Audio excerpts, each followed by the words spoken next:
In Veneto per fermare il declino. Parte da Treviso la campagna elettorale di Oscar Giannino, una terra che fin dall'inizio ha dato grande sostegno al nuovo movimento. Il manifesto in 12 punti di fermare il declino, il grido meno tasse e tagli alla spesa pubblica ha subito coinvolto imprenditori, docenti, professionisti.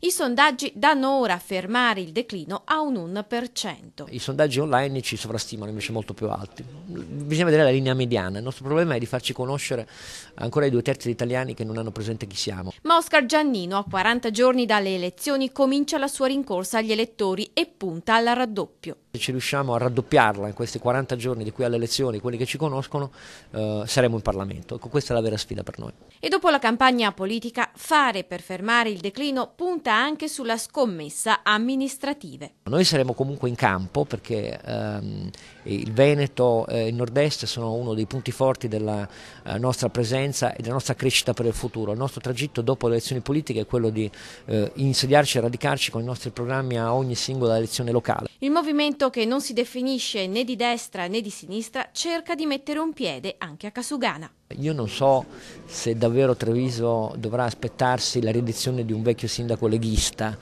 mi auguro di no, quando dico di un vecchio significo di quello che è stato per tanto tempo il sindaco leghista. Sicuramente ci saremo e sarà per noi molto interessante perché Treviso è una delle parti del Veneto che ci ha dedicato maggiore attenzione e calore fin dall'inizio, quindi siamo abbastanza speranzosi da questo punto di vista.